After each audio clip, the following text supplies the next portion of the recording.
Hey there, Blazer fans, and welcome to episode 21 of The Dragon's Den, a podcast for those that bleed green and gold. Today I have another familiar face joining me, Mr. Fitzgerald Mofor. A lot of you remember Fitz from his recent years on the UAB football team after the return. Before I head into the episode, be sure to stick around until the end for the This Week in Blazer History segment. I hope you guys enjoy the episode. Let's get into it. All right, Blazer fans, I've got my guest here for episode 21 of The Dragon's Den, a very recently former UAB linebacker, Mr. Fitzgerald Mofor. Fitz, how you doing today? I'm doing very good. How you doing, sir? I'm doing awesome. I know my listeners really remember you really well. You were just with us, but it's a pleasure to have you on. I know it's nice to have a familiar face, and I hope you're doing really well. I know we miss you on the field, but I hope you're doing well now. Thank you. Yeah, yes, sir. Been doing very well. But, those guys are doing very well too. I just watched them. They won the championship last year, which is amazing, and I love that they're carrying on the tradition, and it's just what I expected to as well. I'll just go over some of your stats here from your time at UAB. You know, you came to us in 2017. You started all 13 games at middle linebacker. You finished third on the team with 71 total tackles, 35 solo, 36 assisted. You had 3.5 tackles for loss, 1 sack, 1 interception, and you had a season high 10 tackles against Louisiana Tech. 2018, you led the team in tackles with 75 tackles, had a career high 11 tackles against Coastal Carolina, and 10 tackles against Middle Tennessee State in the Conference USA Championship game.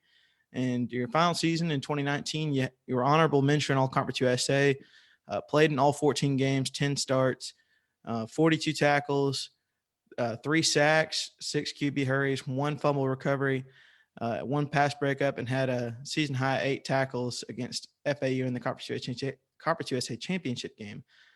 And before you came to UAB, you in high school you played at Sherwood High School in Maryland, where you're from. Yeah.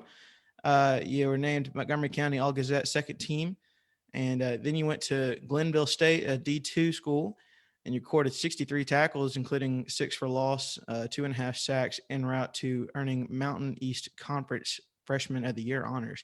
So, Fitz, when did you get into football, and when did you decide that's what you wanted to do? Well, in 8th grade, originally, I was a soccer player, and going into my 9th grade year, I had a decision to make whether I would play soccer or football. And actually, that year prior to in my 8th grade year, the Sherwood football team ended up going 14-0 and winning the state championship. And I think, if I'm not mistaken, they were ranked top 25 in the Max Prep list in America. So at the time, Sherwood had an illustrious football team, and I just wanted to be part of that. And so coming into my 9th grade year, I ultimately made the decision to go play football instead of soccer. And I couldn't be happier with my decision. Okay. So what schools were looking at you in high school? I know you said you got into high school around freshman year. So what schools were looking at you at the college level? Well, unfortunately for me, my recruiting process was relatively slow. The one school that showed a little bit of scholarship interest was Towson, FCS school in the state of Maryland, but ultimately they opted not to give me a scholarship, which I can understand, and I could take accountability to. By metric standards, I wasn't of height or speed necessarily for the Division I standards at the time, which is something I was aware of, but I felt I also had a lot of attributes as well that kind of supplement that negative part of my game. So that happened, and I think also me too, not necessarily understanding the politics behind recruiting and getting into college football. I think that's where I kind of lacked too as well. But besides that, I had plenty of help too from one of my close friends, Kevin Grant, in high school, who helped me a lot. He even got me into other positions like preparatory school, which I ended up going to, which helped a lot.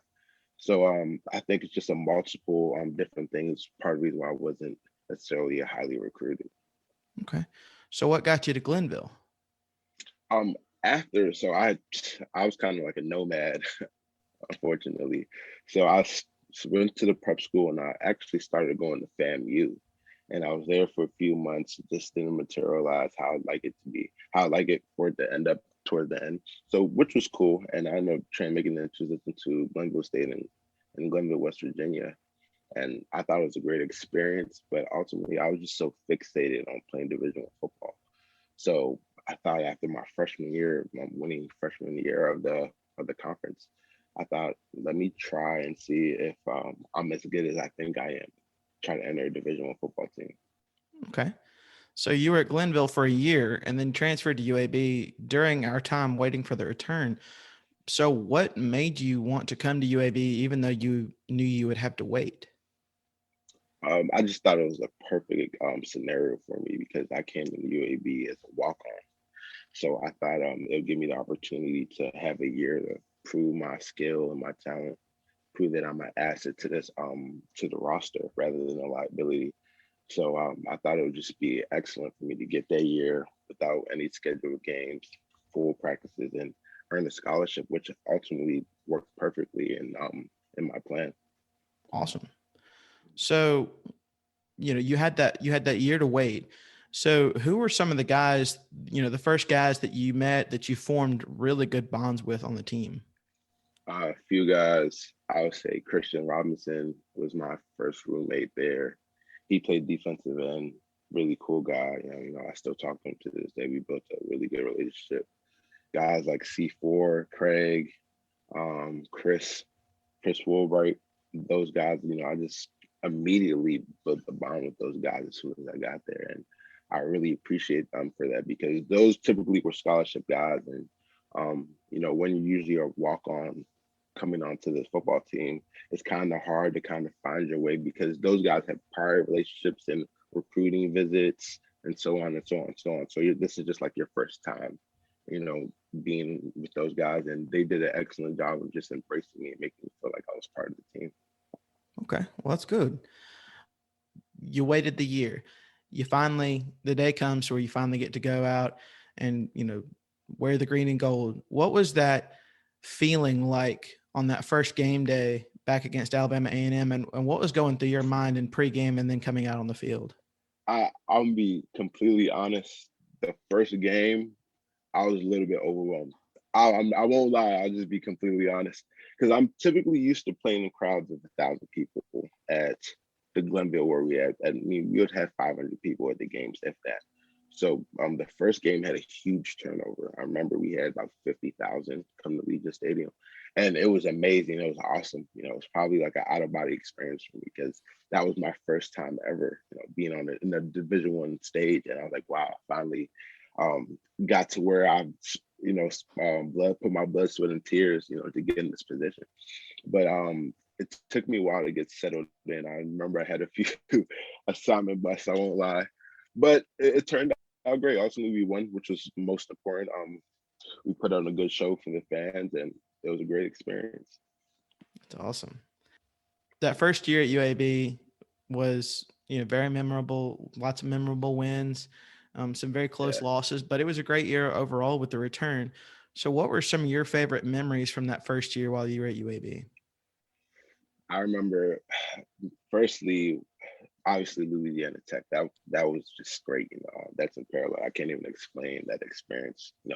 Homecoming. Everyone thought we were gonna lose, and then it ended in such dramatic fashion. So that was great.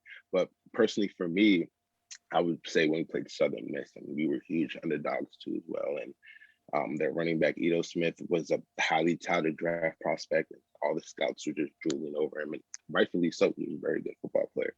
And I remember going in there and we just completely shut out Southern Miss. And I had this huge hit on the quarterback that I'll remember forever. And to me, it was just a great experience. Okay. So, personal note for me, personal story that I remember about you. I was the sports editor for the Kaleidoscope campus newspaper at UAB, and I got to make the trip to the Bahamas Bowl to cover the game, and I was on the field for a lot of it.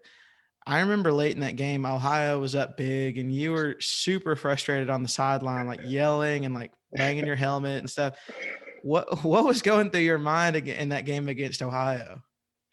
Ohio, I remember they had the perfect game plan. I mean, I think that's the jersey. That's the jersey. Mm-hmm. They had the perfect game plan. I mean, they started off the game with a lot of misdirection, getting our eyes all over the place, and they just full speed, split zone, inside zone, heavy read zone action, and it was crazy. It was perfect game plan.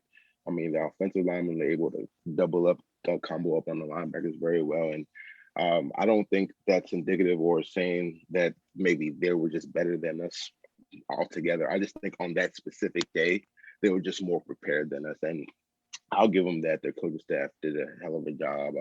They had really good football players. And I'm just so competitive. So sometimes when stuff isn't going my way, sometimes that is part of the negative side of me. Some say that's great. Some say that it isn't. But when things aren't going my way, I have a tend to wear my emotions on my sleeve and kind of let everyone know how I'm feeling.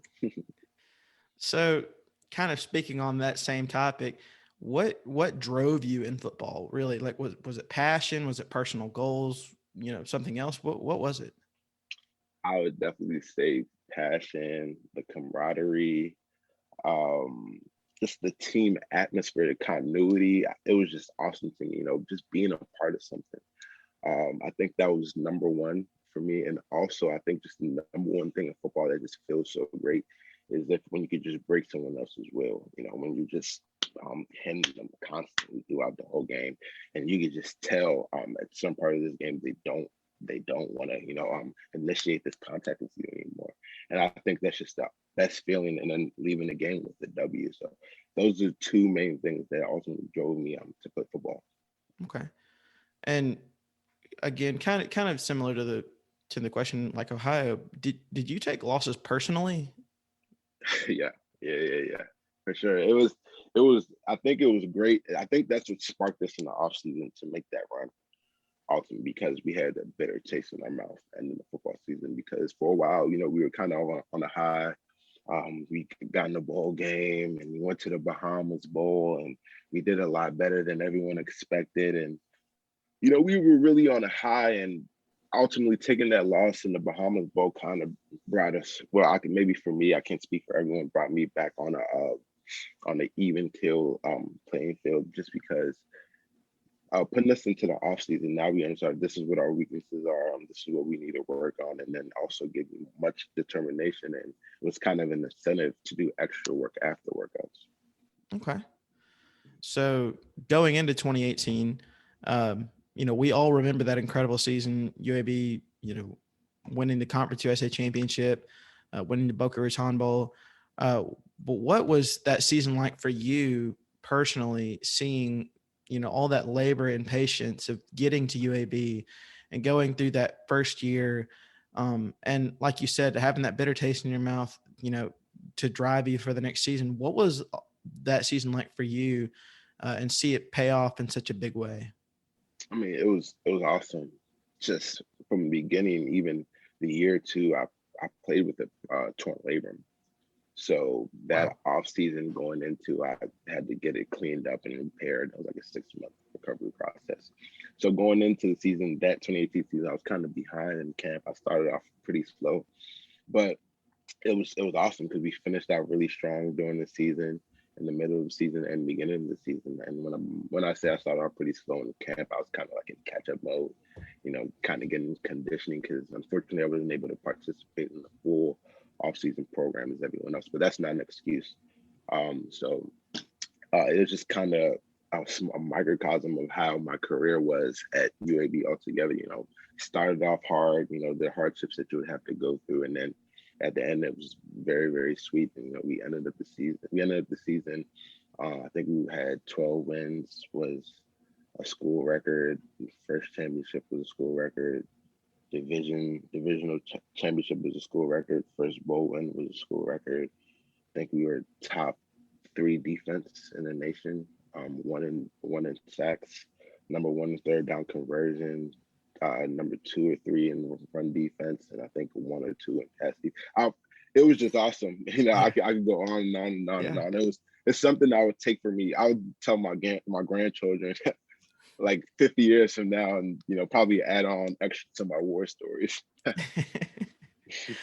Well, you kind of get to show them, you know, like you said, in 50 years from now, hopefully if when we're on ESPN, you get to say, Yeah. hey, I basically helped build this new stadium.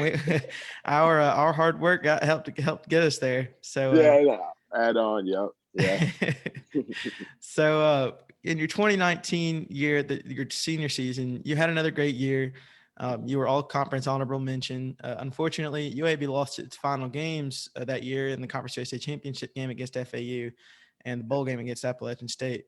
But did you feel ultimately like you had accomplished all that you wanted to in your time while you were at UAB?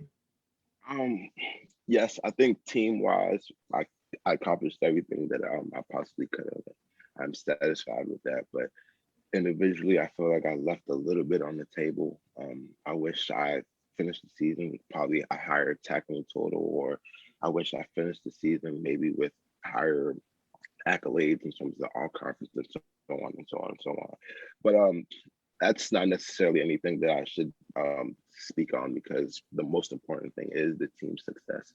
But I'm just nitpicking at that point.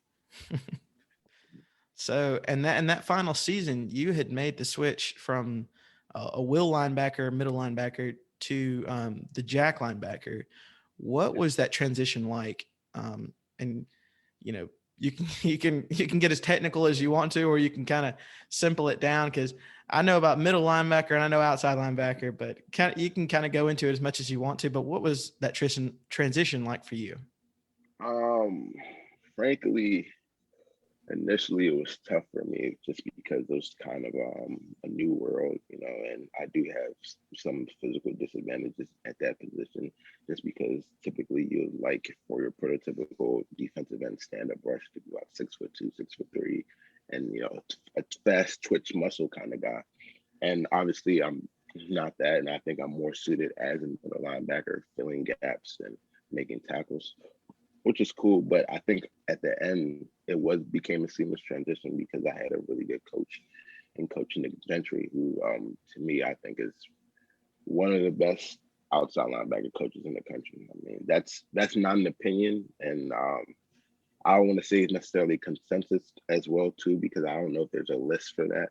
But if you just look at the what he was able to produce in the last 3 years or so, it's almost unparalleled. And obviously, we have multiple different guys playing that position under his understudy that's in the NFL right now. So, luckily for me, I had a pretty good coach, a really good coach at that position. So, towards the end, when I was finally able to apply his technique, I think it helped me a lot better. Okay. Yeah. So, what was your favorite part about playing linebacker? Hitting. I love initiating contact. I love that. Like I said, the best thing is when you just dominate somebody else. And obviously, sometimes in football, there could be times and scenarios where you can get dominated as well because that guy's on scholarship too. But but the best part is dominating someone and just running through somebody and knocking them back. That was by far the best position. And I think at times it harmed my game as well because there were scenarios where I could avoid offensive linemen and probably go around them and use more agility, but I just initiate contact all the time, essentially get myself blocked. But that's just what drove me for the game. Okay. So you spoke on him a little bit, but um, it it doesn't have to be Coach Nick Gentry, but if it is, it's great. But what coach would you say had the biggest impact on you while you were at UAB? Is it Coach Gentry? No, it would easily be Coach Brian Williams, easily by far. I We don't have enough time for me to speak about the impact Coach Brian Williams has made on my life. We could do this for hours if I were to go into that. He just gave me, even just besides football, he gave me life skills that I'll be able to take for the rest of my life. I think my maturation process was heavily accelerated by his presence, I would say. And I think ultimately, Coach Williams might have changed my life. I would definitely say that because he was one of the main guys at UAB that would stand on the table and vouch for me, And I really appreciated that with him. And he was really, really fair. He came to my graduation party in my house a couple of years ago, and it was awesome. My parents got the chance to finally meet him, and that was something I was really happy about. So I could go I can go on and then ultimately he's at Maryland too, and I think Coach Williams might be one of the best recruiters in the nation too as well. He has the number one linebacker in the nation that's signed to Maryland. You don't hear that often. He's making strides and he will continue to make strides throughout his career. So I would definitely say Coach Williams is by far my favorite coach or who's made the most impact. Okay. So, what was one game in your time at UAB that you wish you could relive again? And it could be a win or a loss. Um, that, that's too much. That's hard. Wow, there's like 10 of them. I would say I would like the. Oh, yeah, that's a hard question. I haven't had a question that hard in a long time. I would say, off the top of my head, obviously, the last championship game we lost. Um, when we lost to North Texas my sophomore year, I wish I could play that back. I played awful that game. Um, and I'll give you three: the championship game, North Texas, and wow, it's putting me on the spot because I can name five. But I would say number three would probably be my senior year when we played Tennessee. I would say that because we had the opportunity to beat them, and that would have been huge if you're able to beat the SEC team in their stadium. But for whatever reason, it didn't materialize, and that whoever could watch the film and see why we didn't lose. But that's another conversation for another day. But I thought we could have won that game. That was a winnable game for us in a favorable matchup, but ultimately we didn't lose. So that's one game I wish we could get back. Okay. Yeah. It's interesting that you chose three losses instead of three wins, but I think that shows the competitor in you. Yeah.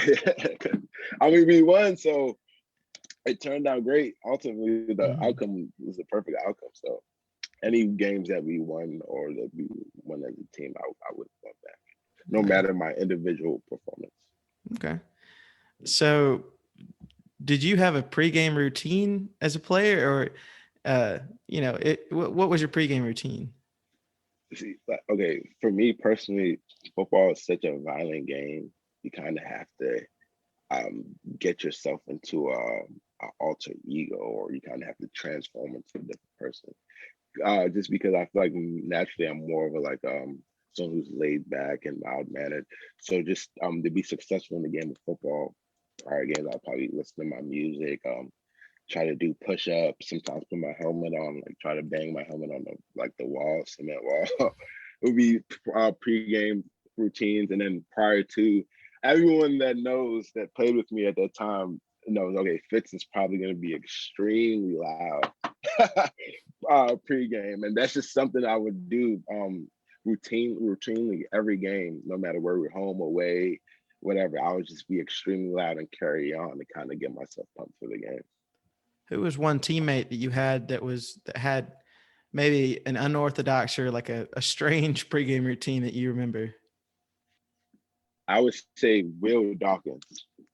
Will Dawkins, because um my best thing about favorite thing about Will's always gonna be consistent about who he is and his personality.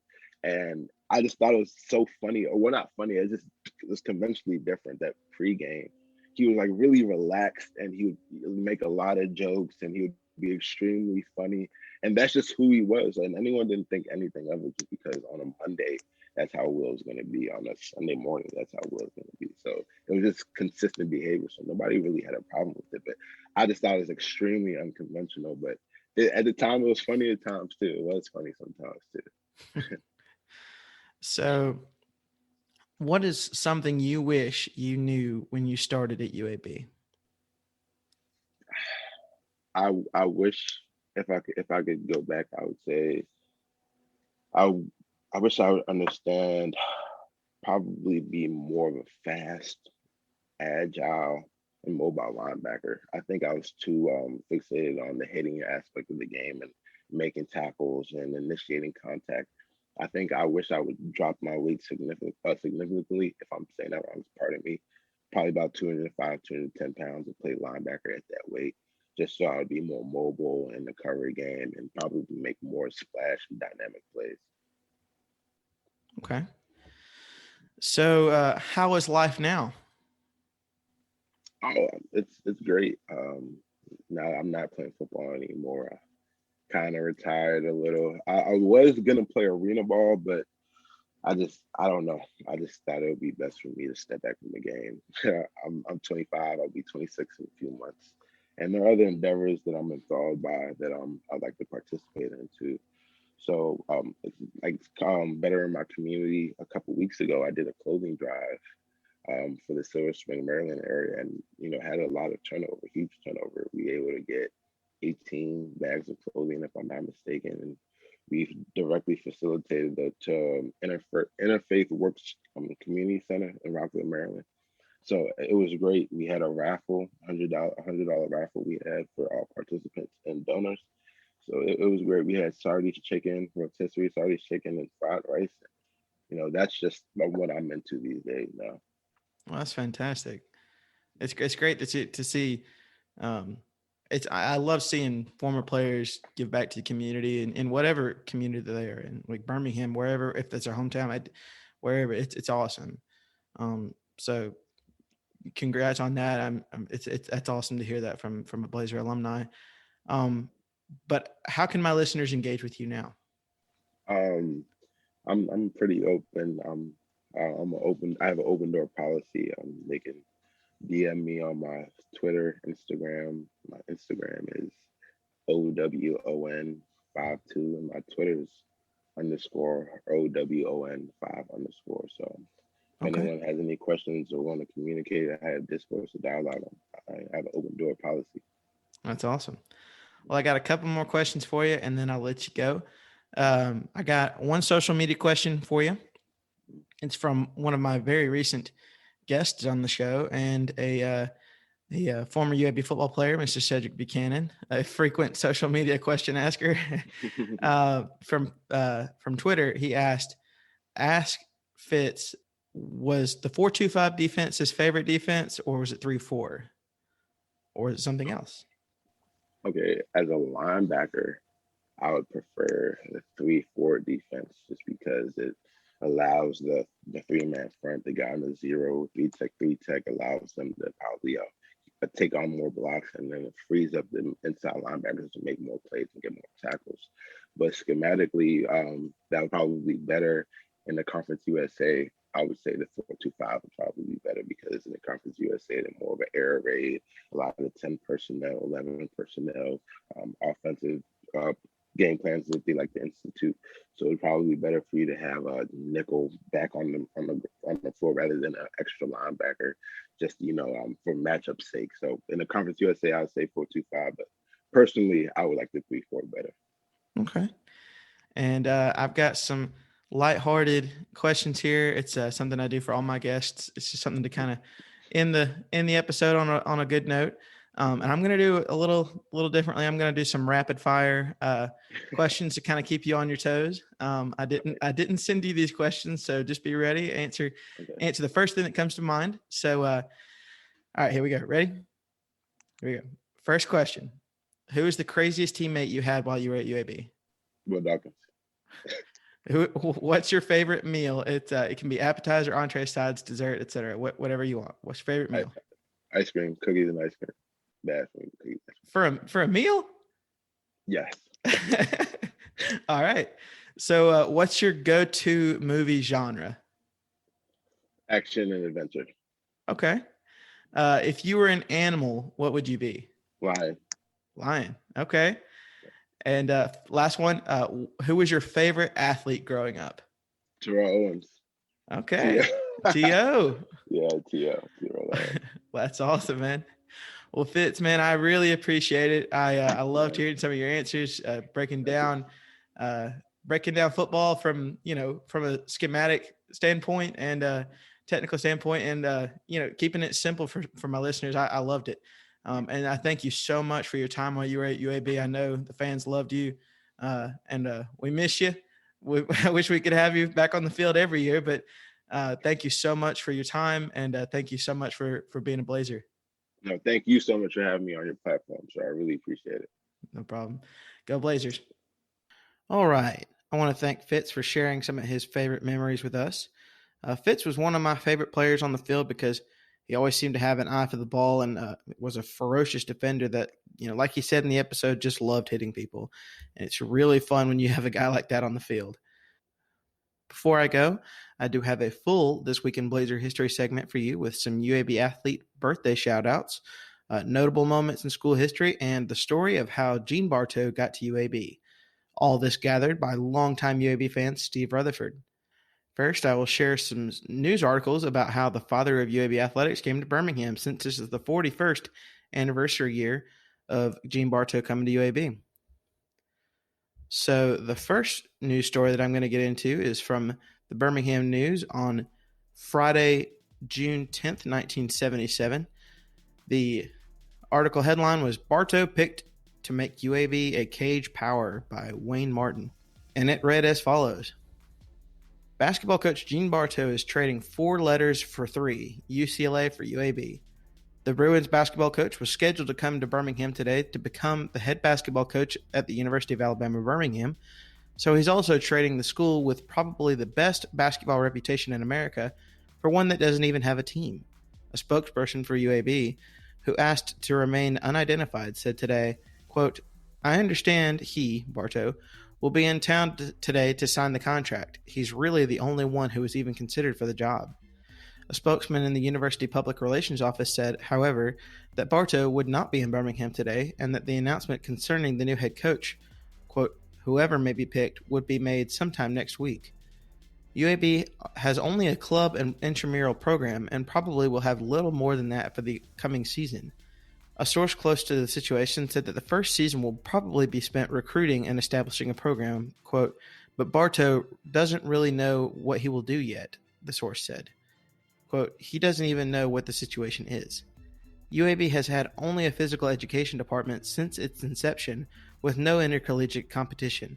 Quote, that's the way former president Dr. Joseph Volker wanted it, one UAB source said. Volker is not the chancellor of the University of Alabama system.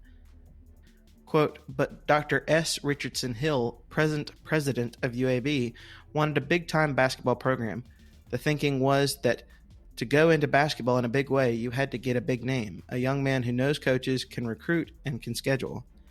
Under the new system, the physical education department and the athletic department would probably split, with Bartow's heading the athletic department and Dr. James Sharman continuing to head the physical education department. Bartow comes to Birmingham from New York, where he attended an awards dinner honoring UCLA All-American Marquise Johnson. He at first denied reports of the UAB position. Later, however, he said, quote, it's just a rumor. I've talked with those people. I know they're interested in setting up a basketball program, but that's all I know, end quote. Bartow coached at Memphis State, Illinois, and at UCLA for the past 2 seasons as the successor of John Wooden.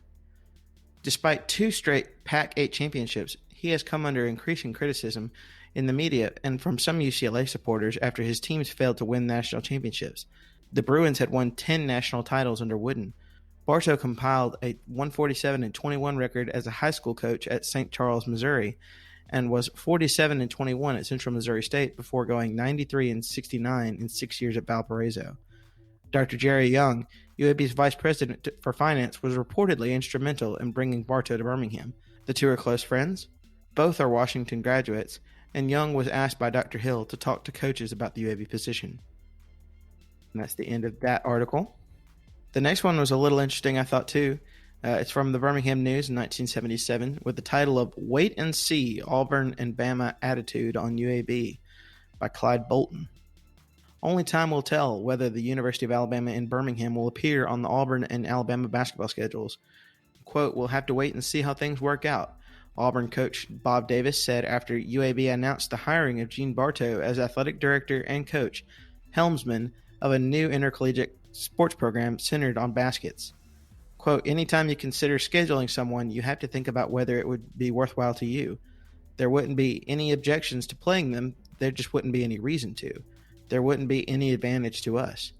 The quote continues to say, when you have an old established program, you have to wait until it would either be a great money deal or the other team is on par with you. You can lose any game. You have to ask yourself, what would be the consequences? Would it be worth the money? End quote. Davis, in fact, said Auburn likely would play Auburn-Montgomery before it played UAB, since Auburn-Montgomery isn't even an NCAA team, but an NAIA member. That would be a while away. Quote, everything changes, Davis said. You can't say you'll never do this or that. In a couple of years, it might be to our advantage to play them. You don't know how they'll progress. UAB won't field a team next season, but will in 1978-1979. Quote, I don't really have any thoughts on scheduling, Alabama coach C.M. Newton said. We're in the same situation we've been in. We're locked into 18 Southeastern Conference games, and we have a couple of tournaments a year for the next 4 years. That leaves 5 dates to work with. I didn't even know they were going to have a team until a week ago. I haven't really given any thought to it, end quote. And from Samford coach Fred Crowell, he said, I haven't even thought about it. I don't even know what the situation is, and I don't want to say either way. And on to the last one that I will share with you guys from when Gene Bartow came to UAB. This one comes from the Birmingham News editorial, June 15th, 1977. The title, UAB hires a winner. To build something first class, you need a first class builder. This precisely is what the University of Alabama in Birmingham has in Coach Gene Bartow, the fabulous UCLA basketball mentor who has signed on here as the UAB athletic director and head coach of the basketball team. Obviously, Bartow's reputation will go a long way in attracting the other personnel it will take on to get UAB's athletic program off to a running start. It won't be surprising if UAB's basketball team, to begin playing during the 1978-79 season, becomes a formidable contender within a few years. Why big-time sports at UAB? Say what you will, sports serve as the common interest that gives a university campus a sense of unity and feeling of community. You may be a medical student or a lab tech student or a majoring in business or engineering, but above all, you're a booster of the team. Sports also tend to involve the interests of a larger community into the affairs of the local university. The loyalty of the town is good for the campus. Although football is not in the picture for UAB, residents of Birmingham have demonstrated by now that they would turn out just for about any sort of sporting event. University basketball on a regular basis here would add a bit more of the list of things to attend, and that's good. The Civic Center Coliseum is a magnificent facility which could be put to good use for regular college basketball games. The Civic Center Authority very likely is happy at the prospects of more business, and the UAB team will have a showplace for home games. So let's start making plans for next year. Coach Bartow and his Cagers of 78-79 will need a warm welcome, and this is just the town to give it to them. And those are the articles that I got from Mr. Steve Rutherford again. He went back and found some of those great articles about when Gene Bartow came to town, and he shared so many more with me, but they were very long, and I knew that it would drag on the segment, so I might share those later with you guys. But for now, I'll get to some of the notable university events that have happened from June 1st up until June 18th, since I won't have an episode releasing next week. But here's some of the notable events that have happened over UAB's history in that time span. Instead of order by year, I'm going to go with the order of June 1st till the 18th. So June 1st, 2015, the UAB administration announced the return of UAB football, and I know we've all enjoyed it very much since then. June 2nd, 2006, UAB baseball coach Larry Giangrasso retired. June 7th, 1999, baseball coach Pete Rancott resigned. June 10th, 1977, the story I just told you guys, Gene Bartow reported as the new head coach at UAB. June 12th, 2006, Brian Shoup was introduced as the new head coach of the UAB baseball team. June 14th of 1977, UAB hires Gene Bartow as the athletic director and head basketball coach. June 16th, 1999, Larry Giangrasso was named the head coach of the baseball team. And now on to some birthdays before I go. Some of these are a little belated, but we do have a few that I'm going to give a shout out to. Born on June 5th, 1988, Terrence Roderick was born. Terrence played basketball for the Blazers in the late 2000s. June 7th, 1960, Scott Simchick was born. He's turning 61 this year. He played basketball for the Blazers in the early 80s. June 8th, we've got a pair of belated birthdays. Born 1970, turning 51 this year. We've got J.J. Smith. He played basketball for the Blazers in the late 80s and early 90s. Also on June 8th in 1984, Brandon Tobias was born. Brandon played basketball for the Blazers in the early 2000s. June 10th, 1968, Barry Bearden was born. Very well-known basketball player. He played for the Blazers in the late 80s. June 11th, 1975, Hal Lewis, a former basketball player, was born. He played for the Blazers in the late 90s. And June 12th, born 1977, forgive me if I butcher the name here, but Predrag Materik. He played basketball for the Blazers in the late 90s. And that's going to do it for This Week in Blazer History and episode 21. If you haven't checked out my social pages yet, be sure to go like and follow my social pages under the handle at Dragons Den EFEL on Facebook, Twitter, and Instagram. Good night, and go Blazers.